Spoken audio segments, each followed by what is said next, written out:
briefly meant. Oh, you're live. May I speak now, please, machine? Yes, you may. Yesterday, I mentioned briefly in passing reaction formations, but didn't explain what they are. In psychoanalytic theory, a reaction formation is when you disavow or deny or run from an unpleasant feeling that you have, an anxiety inducing feeling. Maybe it's guilt or shame or depression, or you hate somebody that you feel you should love. And so we falsify to others and to ourselves the opposite feeling, and that becomes a reaction formation. So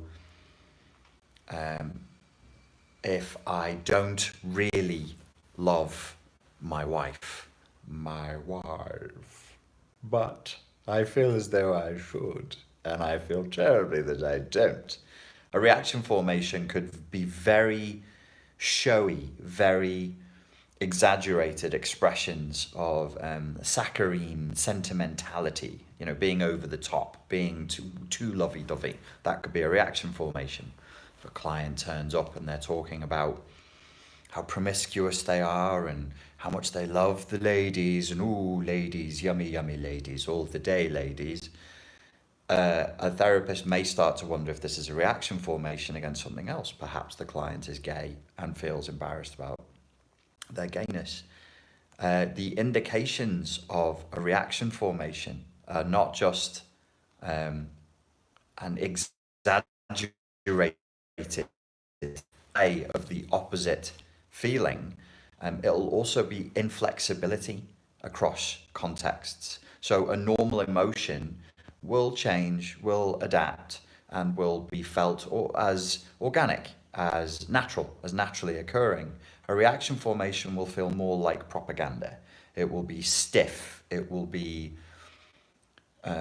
somewhat tyrannical and hyperbolic in its narrative. Hyperbolics? How dare you? This is a PG-13 rated video. Hyperbolic. It'll be prone towards an overstatement of what it is.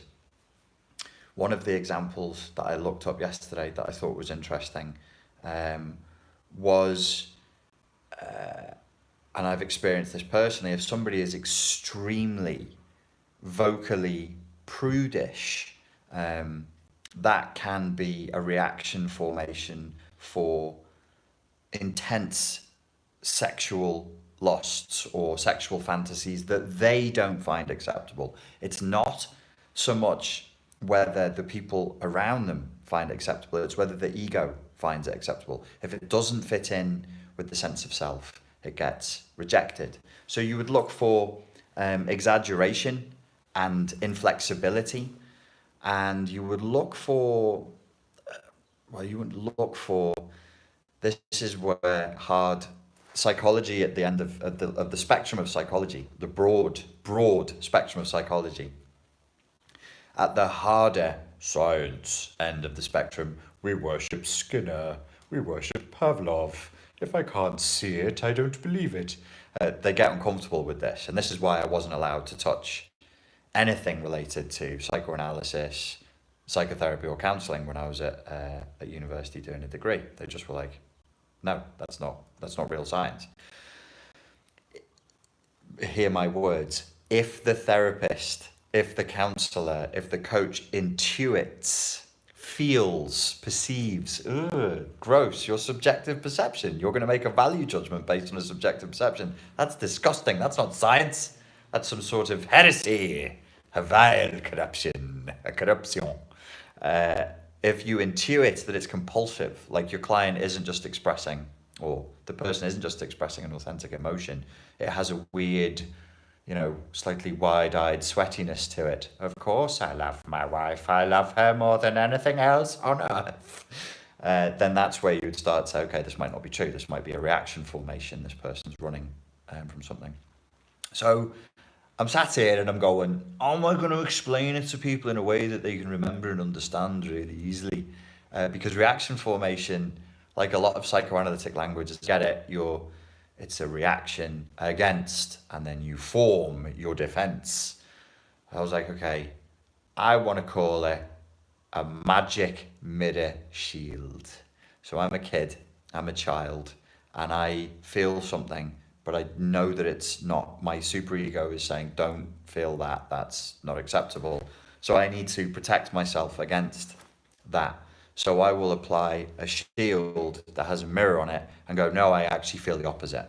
Um, you want to kill your father, don't you? No, I love him. I love him so much. Oh, lovey, lovey, love. Love the dad. Can't get enough. What a great guy. So if there's a lot of that going on, that would be like using a magic mirror shield. And then my tiny brain goes, I've seen a magic mirror shield, you know. Perseus used a magic mirror shield. Do you remember the, I can't remember the name. Was it, I can't remember the, there was an old film from the 80s where they used stop motion capture, and it was dreadful. Medusa with her snakes on her head. It was just awful.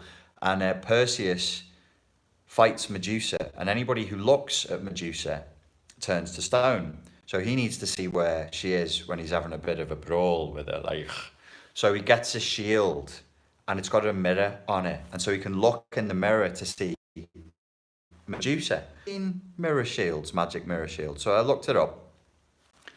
Lo and behold, because it's in classical mythology, Freud's been in there first. Not only has Freud been in there first, but he's put all this weird, you fancy your mum and you want to kill your dad, of course, on it. So in the Perseus story, of the Medusa story, he has a magic mirror so that he can see Medusa, so that he can kill her. I'm only telling you this as an aside, because if you're going to know a little bit, like, it's a piece of psychoanalytic theory that's related to defense mechanisms, which is interesting and it's relevant. Freud spoke about this, but this is why people don't like psychoanalysis, because it starts a bit mystical and intuitive, and then sometimes it just goes too far. So to Freud, with Perseus's magic mirror, Medusa with the hair that are snakes that are venomous, just the hair, the constantly moving hair of every strand of hair is a venomous snake, who if you look at, you turn to stone. This is the naked mother. This is the naked mother's most private realm that you are looking into, and you're frozen, turned to stone, frozen with illicit lust and the terror of retribution that you would receive from the father. So, on one hand, how like Freud was really useful, and he gave us these ideas that still exist in psychoanalytic theory. And then I hand them over and I go, that's interesting, isn't it? And you go, it is. Why don't we talk about this? Why isn't psychoanalytic theory more mainstream? And that's why it's not more mainstream, because he just won't stop. He just won't. It's not all about people's news and winkies. It's not.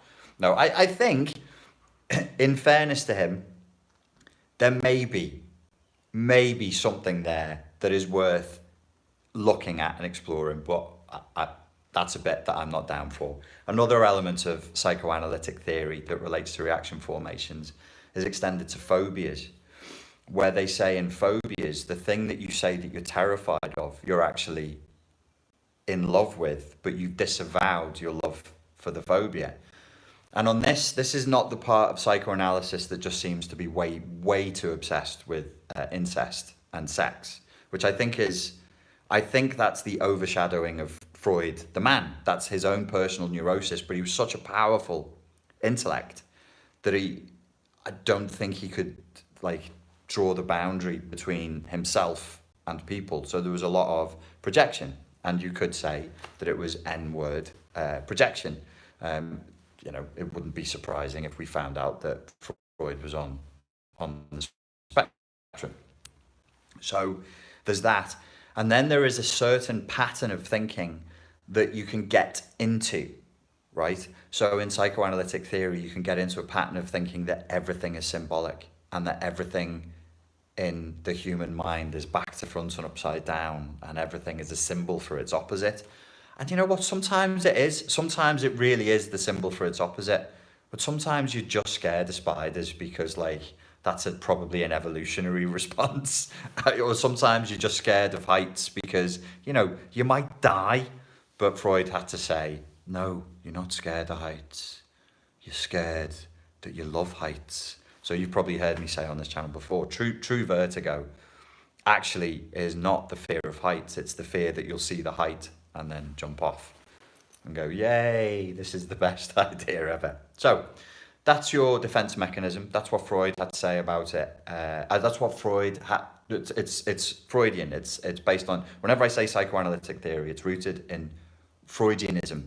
Freud may not have said it. So people who come, when we're talking psychoanalytic theory, we can also be talking about the people who came after Freud, who were psychoanalysts. It still goes in psychoanalytic theory, which is why, and this is a YouTube channel. It's not, we're not writing a fucking dissertation here, but sometimes things will be ascribed to him that were not said by him, but that were said by people who followed in his footsteps, that were said by people who use psychoanalytic theory. So that's what a reaction formation is. It's a defense mechanism. I wanted to call it the magic mirror shield, which is probably an easier way of thinking about it. You know, is the person I'm speaking to right now, are they using a magic mirror shield? Are they, you know, do they really, really have this intense love for animals and for nature? Or are they horrified that when they look inside, they see that they're quite cold, quite indifferent, and that their outlook is quite cruel to living sentient beings? Is it a reaction formation? That's a useful thing to look at. And the reason I raised Medusa and Perseus is because there is that element of the story which has the magic mirror shield, and Freud, of course, wrote about that story and made it about Nunus and Winkies because, thanks Sigmund, that's why. If anybody has any questions, now would be a good time to ask them. If it's a single sentence with a question mark, I would be inordinately grateful for such. Single sentence with question mark is always good. Somebody's writing the word clowns in capitals with exclamation marks afterwards. Yeah, fear of clowns. Yeah.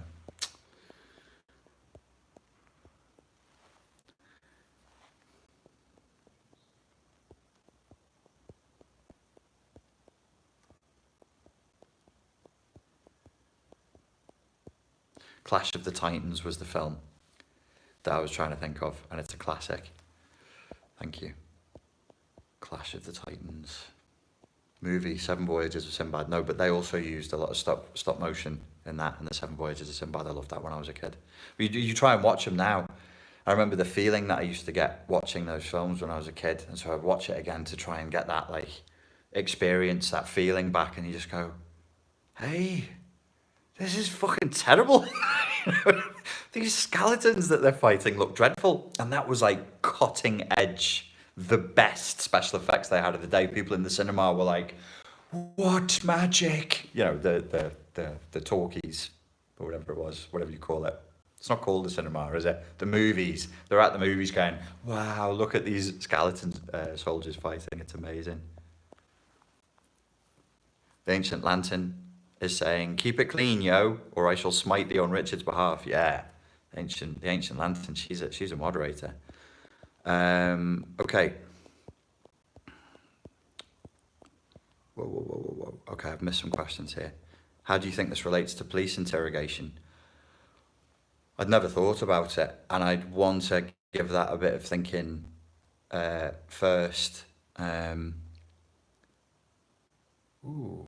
Yeah, that's a good one, because they must be trained in this. I'm sure the FBI knows all about this, and then they would have gone out and trained like people on this.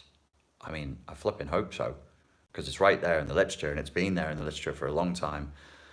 So yeah, they do. I've seen some interview on YouTube with who was either a CIA or an FBI interrogator, and they know what to look for when somebody is lying. They know that if the story is compulsive, if it's emotionally inflexible. Yes, I'm pretty sure that. But that's a great question. Really, really good question.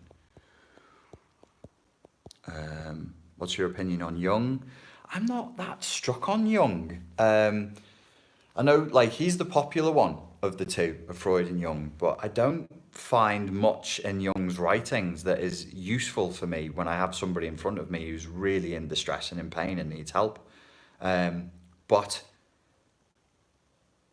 you know, people who I look up to have time for him, and, you know, maybe I should go back and look. But every time I try, I just go, I don't know what we're looking at here. I mean, even something huge from Jung, like introversion and extroversion, that's big.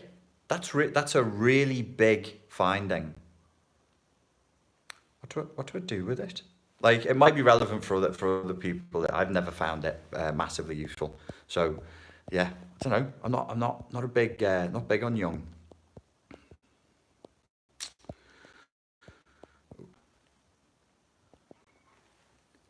Yes, on Jung and the MBTI. I don't think. I think the MBTI is really interesting. I don't think it's useless. From a statistical and scientific point of view, it's it's been found too many times to be too unreliable. So if I test you today and you're something on the MBTI, and I come back in 6 months and you're different to a certain statistical significance, we have to start questioning what its usefulness is. But what the bits and pieces that I saw, I found interesting. I did it years ago, and it seemed to be very, very true to what I'm like. But again, I don't know what to do with it. If you're really trying to allocate the right person to the right job, maybe it's a perfect tool. If you're looking at helping people to overcome CPTSD and childhood trauma, it's not massively relevant. So, yeah. Did you have a gin and tonic before starting this? You cheeky bastard. You owe me a gin and tonic for writing that now, Chris. No, I did not have a gin and tonic. I'm stone cold sober. I've not had a drink in at least 2 or 3 minutes. Okay. Audra Romero says, Richie, question mark, question mark. Question mark, question mark, question mark. You can ask questions, sure. Okay, let me try and find where we were up to. Is there a correlation between bipolar and CPTSD like there is with CPTSD, BPD, MPD? Well, I don't know enough, and I haven't read enough of the literature about bipolar disorder to even attempt to answer that question. Whereas there are certain elements that would typically associate with CPTSD. The biggest one would be emotional dysregulation. But most... Whoop. Sorry about that, guys. I lost my connection there for a second.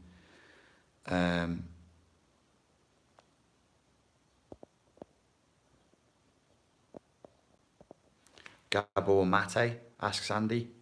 I love him. I think if anybody gets a chance to meet him or to work with him, they're very, very lucky. Chris says, done. I'll hold you to that. Flavor Quake says, it was 2 gin and tonics. Haha. That means Chris owes me two gin and tonics. I went from ENFP to INFP after I started working on my complex post-traumatic stress response, overcoming fawn response and people pleasing. That's interesting. That's really, really interesting. I'm actually not 100% sure what ENFP to INFP means. Is that extrovert to introvert, and then NFP remains the same? So after you overcame your fawn response, that's interesting. There I would say, okay, that's interesting. I don't think, because a lot of what I do is like, it's kind of people in emergency situations, it probably would be like, this would what I focus on is emergency, is like, today I feel really, really bad. And I'm like, okay, how can I help you from there? That is like a tool of self-exploration, of looking up to see where you are in your own development, doing the MBTI, leaving it for 5 months, 4 months, and then going back and doing it again. Maybe that would be useful. Have you heard of religious trauma syndrome? I haven't. Never heard of that before, no.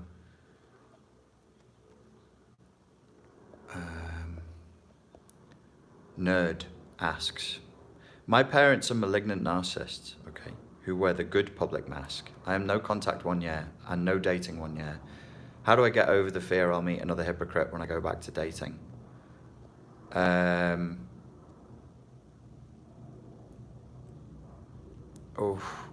You know what? I actually have videos on this. If you look up getting into a healthy relation, I think there's 2 or 3 videos I've got. Getting into a healthy relationship post narcissistic abuse. The key issue is to make sure that you can trust yourself again, so that you feel safe enough to make an assessment based on good emotional intelligence and emotional literacy, so that you are in touch with your natural intuition.